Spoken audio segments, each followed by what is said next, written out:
영광을 보내 우리 가운데 계신 주님, 그 빛난 영광 온 하늘 덮고 그 찬송 온 땅 가득해. 내 눈 주의 영광을 보내 찬송 가운데 서신 주님의 얼굴은 온 세상 향하네. 권능의 발을 드셨네. 주의 영광 이곳에 가득해. 우린 선의 주님과 함께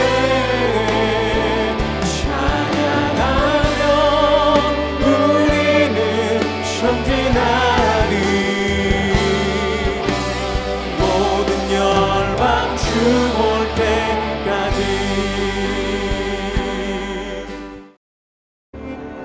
하나님이 세상을 이처럼 사랑하사 독생자를 주셨으니 이는 그를 믿는 자마다 멸망하지 않고 영생을 얻게 하려 하심이라. 하나님이 그 아들을 세상에 보내신 것은 세상을 심판하려 하심이 아니요 그로 말미암아 세상이 구원을 받게 하려 하심이라. 그를 믿는 자는 심판을 받지 아니하는 것이요 믿지 아니하는 자는 하나님의 독생자의 이름을 믿지 아니하므로 벌써 심판을 받은 것이니라. 그 정죄는 이것이니 곧 빛이 세상에 왔으되 사람들이 자기 행위가 악함으로 빛보다 어두움을 더 사랑한 것이니라. 악을 행하는 자마다 빛을 미워하여 빛으로 오지 아니하나니 이는 그 행위가 드러날까 하며 진리를 따르는 자는 빛으로 오나니 이는 그 행위가 하나님 안에서 행한 것임을 나타내려 함이라. 할렐루야. 2월 7일 토요일 새벽 예배에 나오신 성도님들을 환영합니다. 오늘 우리에게 주시는 하나님의 말씀은 요한복음 3장 16절에서 21절까지의 말씀입니다. 하나님이 세상을 이처럼 사랑하사 독생자를 주셨으니. 요한복음 3장 16절. 어렸을 때부터 교회를 다닌 사람들은 누구나 다 아는 찬송인 것 같습니다. 참 많이도 불렀는데요. 오늘 본문이 바로 요한복음 3장 16절이 포함된 말씀입니다. 오늘 본문을 통해서 예수님을 믿는 것이 무엇인지, 또 예수님을 믿을 때 어떠한 기쁨이 있는지, 우리의 삶에 어떠한 변화가 나타나는지 함께 살펴보면서 각자가 각자의 자리에서 예수님을 믿는 기쁨으로 충만한 하루 되시기를 바랍니다. 본문을 한번 살펴보도록 하겠습니다. 먼저 3장 16절 17절 말씀 읽어보겠습니다. 하나님이 세상을 이처럼 사랑하사 독생자를 주셨으니 이는 그를 믿는 자마다 멸망하지 않고 영생을 얻게 하려 하심이라. 하나님이 그 아들을 세상에 보내신 것은 세상을 심판하려 하심이 아니요 그로 말미암아 세상이 구원을 받게 하려 하심이라. 이 말씀을 우리가 너무 잘 아는데 이 말씀이 오늘 본문이 2장과 요한복음 2장과 연결되어 있다고 생각하기는 또 쉽지 않은 것 같아요. 그런데 오늘 이 니고데모와의 만남에서 전파된 요한복음 3장 16절 말씀은 요한복음 2장과 연결되어 있습니다. 그리고 요한복음 2장은 진정한 기쁨이 어디에 있는가 하는 것을 생각하게 하는 말씀으로 시작합니다. 요한복음 2장에서 예수님은 가나의 혼인잔치를 참여하십니다. 흥겨운 혼인잔치가 계속되고 있었는데 문제가 생겼어요. 포도주가 떨어진 겁니다. 사람들이 스스로는 더 이상 잔치를 이어나갈 방법이 없게 되었죠. 그때 예수님께서 물을 포도주로 만드십니다. 그리고 이전보다 더 기쁘고 풍성한 잔치가 이어지죠.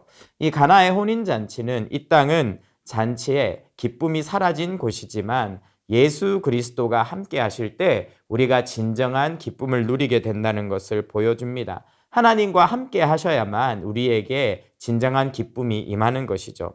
그렇다면 어떻게 하나님과 우리가 함께 할 수 있을까요? 인간은 죄가 가득하기 때문에 하나님께서 우리에게 충만하게 임재하시지 못합니다. 그래서 하나님께서 죄 씻음의 방법을 만들어 주셨어요. 그게 바로 성전입니다. 그런데 요한복음 2장에 나오는 성전은 그 기능을 제대로 하지 못하고 있어요. 죄를 사하지도 하나님의 임재가 충만하지도 않은 그런 성전이었습니다. 그래서 예수님은요, 그 성전을 정화하십니다. 그리고 이렇게 외치십니다. 내가 성전이 되겠다고 하십니다. 이 몸을 헐라. 내가 3일 만에 이 성전을 헐면 다시 세우겠다라고 말씀하심으로 진정한 죄사함과 하나님의 임재를 가지고 오는 성전이 바로 예수 그리스도 자신임을 보여주시죠.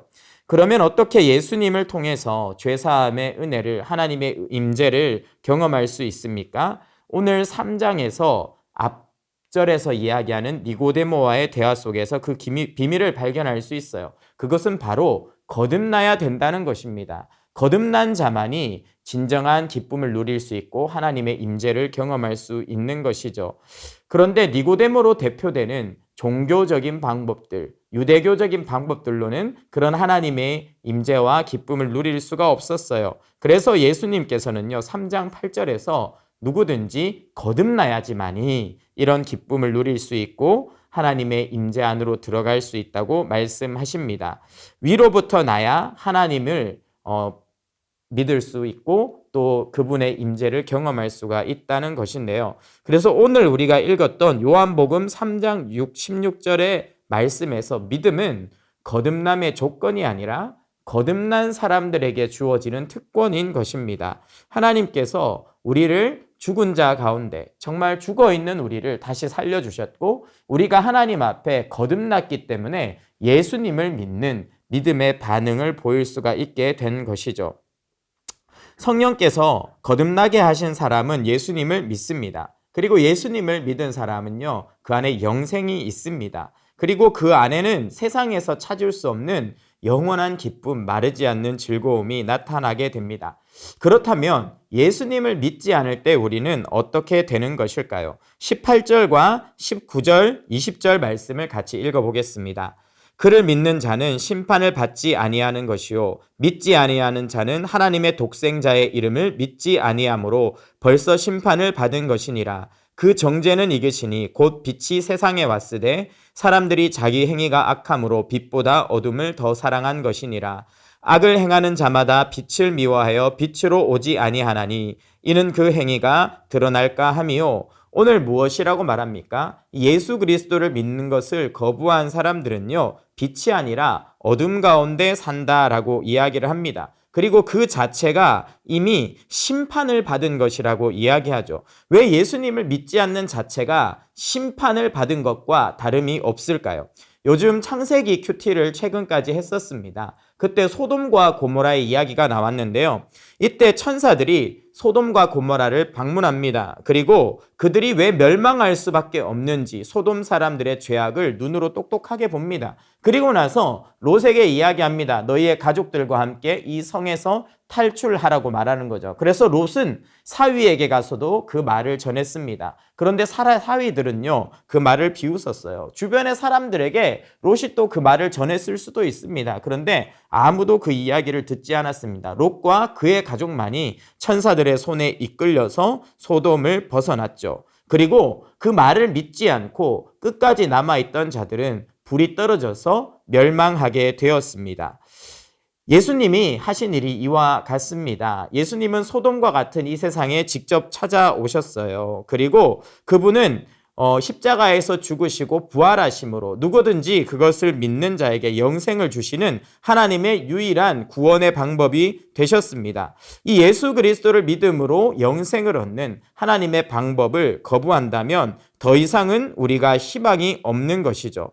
그래서 그리스도를 거절하는 것은 단순한 실수가 아닙니다. 소돔과 고모라 사람들이 천사의 말을 그리고 롯의 말을 거부하는 자체가 죽음으로 연결됐던 것처럼 예수님을 거절하는 것은 우리에게 주어진 구명줄을 스스로 잘라버리는 행동입니다. 그것 때문에 스스로 죽음을 확정하게 만드는 것이죠. 그래서 예수님을요, 거부하는 것은 유일한 치료제를 거부하는 것과 같습니다. 그 사람에 있는 질병, 죽음이 문제가 아니라 치료제를 거부했기 때문에 그 죽음이 확정되는 것처럼 예수 그리스도라는 유일하신 구원의 방법을 믿지 않는 것 자체가 이미 심판이라는 말씀은 그래서 성립되는 것이죠.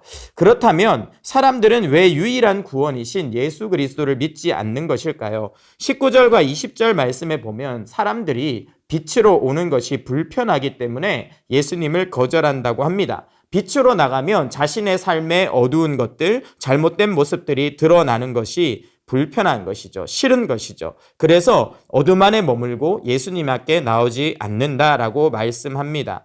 이 악한 행위를 그러면서 계속 지속해 나가는 거죠. 불신이라는 것은요, 단순히 복음을 알지 못하고 그것을 거부하는 것이 아니라 빛 앞으로 나오는 것을 거부하는 것입니다. 그리고 고집스럽게 자신의 예전 삶의 방식, 죄악된 삶의 방식을 고수하는 것이 바로 예수님을 믿지 않는 것이죠. 그렇다면 반대로 예수님을 믿는 사람들은 어떠한 삶을 살게 될까요? 예수님을 믿고 영생을 얻은 사람들은요, 가나안 혼인잔치에서 진정한 기쁨을 누린 사람들처럼 이전과 다른 기쁨으로 충만한 삶을 살게 됩니다. 전혀 다른 방식으로 이 세상을 살아가게 되죠. 오늘 신자가 어떤 삶을 사는가를 요한복음 3장 21절은 이렇게 쓰고 있습니다. 진리를 따르는 자는 빛으로 오나니 이는 그 행위가 하나님 안에서 행한 것임을 나타내려 함이니라 하시니라. 믿지 않는 자는 어둠 속에서 머뭅니다. 그리고 어둠 속에서 죄악된 삶을 반복합니다. 그러나 믿는 자는 다릅니다. 믿는 자는요, 단순히 지적으로, 감정적으로 복음을 받아들이는 것이 아니라 내 삶 자체를 빛으로 나오게 하는 사람입니다. 어떤 것입니까? 더 이상 어둠 속에 숨지 않아요. 그리고 밝으신 하나님의 말씀, 하나님의 임재, 그리고 하나님의 인도하심을 따라 당당하게 살아나가는 사람이다라고 이야기를 합니다.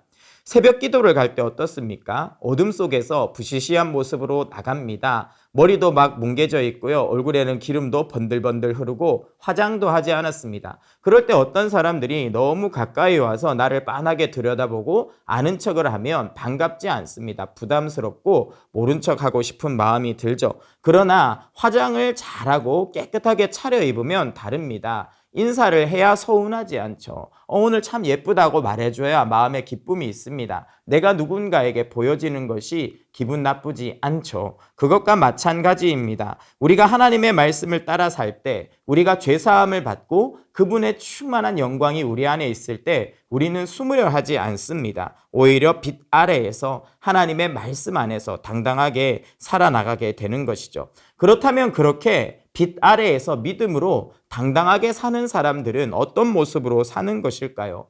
오늘 3장 21절 뒤에 이어지는 세례 요한의 모습이 믿음으로 사는 삶이 무엇인가를 보여줍니다. 세례 요한은 먼저요, 유대인들에게 회개를 선포했어요. 그들은 종교적인 자부심을 갖고 있었습니다. 선민이라고 생각했어요. 택한 자녀라고 생각했습니다. 하지만 그들에게 너희는 이방인과 다름없고 너희가 회개하지 않으면 멸망하게 된다는 것을 선포했습니다.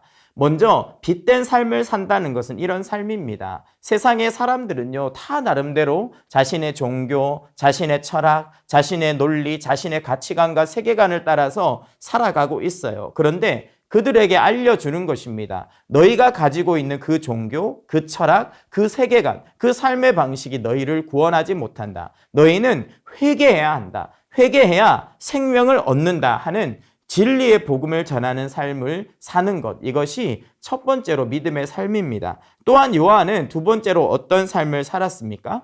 요한의 제자들이 요한에게 와서 이야기했어요. 예수님이 당신이 하는 것보다 더 많은 사람에게 세례를 주고 있다고 이야기합니다. 그때 3장 30절에서 요한이 이렇게 말합니다. 그는 흥하여야 하겠고 나는 쇠하여야 하리라. 이것이 또한 믿음으로 사는 사람들의 중요한 고백입니다. 무엇입니까? 내 삶을 통해서 예수님을 높이는 삶을 사는 것이죠. 이전에는 나를 위해서 나를 높이는 삶을 살았다면 이제는 나를 죽이고 예수님을 높이고 그분의 영광을 드러내는 삶은 사는 삶입니다. 예수님을 위해서 사는 그런 삶이 진정으로 예수님께서 기뻐하시는 믿음의 삶이죠. 말씀을 정리하도록 하겠습니다.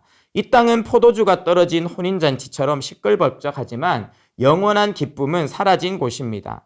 이 땅에서 진정으로 풍성한 기쁨을 맛보려면 하나님의 임재가 있는 곳으로 나아가야 합니다. 하나님께서 함께 하실 때만 진정한 기쁨을 누릴 수가 있죠. 그러나 하나님은 죄를 그대로 둔 채로 사람들에게 충만하게 임재하지 않으십니다. 그래서 예수님께서 이 땅에 오셨고 예수님 자신이 성전이 되어서 십자가에서 죽으심으로 사람들의 죄 문제를 해결하셨습니다. 이것을 믿을 때 우리가 영생을 얻는 것이죠. 그런데 이 사실을 믿는다는 것은 결코 쉽지 않습니다. 예수님의 십자가와 부활은 자연인이 믿을 수 없는 것이죠. 그래서 필요한 것이 거듭남입니다. 성령께서 우리를 살려주셔야 이 복음을 믿는 믿음이 우리 안에서 약동하기 시작합니다. 거듭났기 때문에 자신을 예수님을 나의 구주로 믿고 빛으로 나오는 삶을 살게 되죠. 빛으로 예수님을 믿고 나오는 사람들은 요한과 같이 예수의 복음을 전하고 또 다른 사람들에게 하나님의 영광을 드러내는, 나를 죽이고 하나님을 높이는 삶을 살게 된다고 말씀드렸습니다. 오늘 우리 성도님들께서 이 요한복음의 말씀을 통해 오늘 하루도 진정으로 복음을 믿으시고 나를 낮추고 하나님을 높이는 진정한 믿음의 삶을 살아내시기를 주님의 이름으로 축원합니다. 기도 제목 3가지 함께 읽겠습니다. 예수님을 믿음으로 죄사함을 받고 성령의 임재 안에서 기쁨을 누리게 하소서. 아멘. 어둡고 더러운 삶을 청산하게 하시고 밝은 빛 아래에서 단정하게 살게 하소서. 아멘. 복음을 전하고 나를 통해 하나님께 영광 돌리는 하루 되게 하소서. 아멘.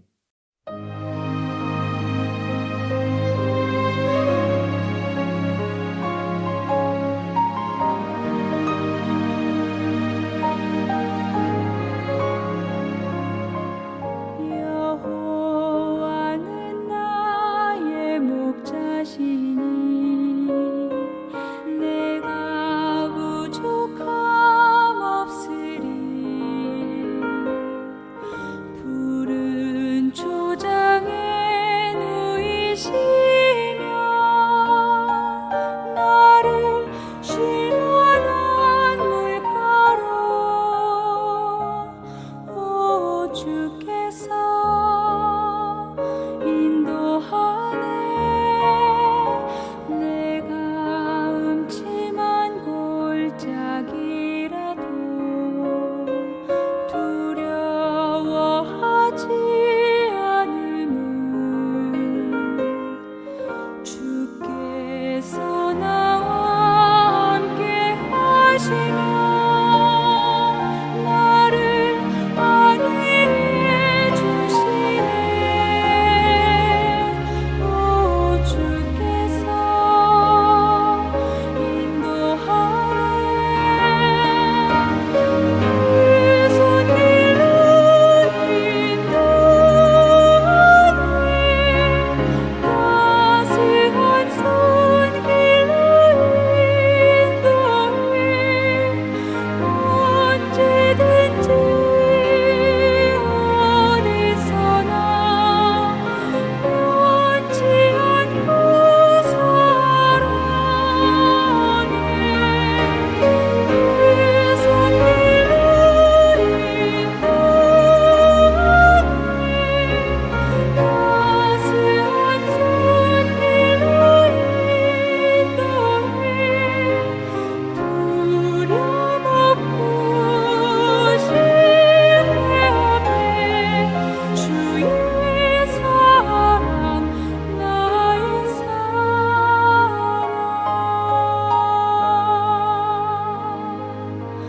주님 자비로움과 선하심 평생 나를 따르리니. 내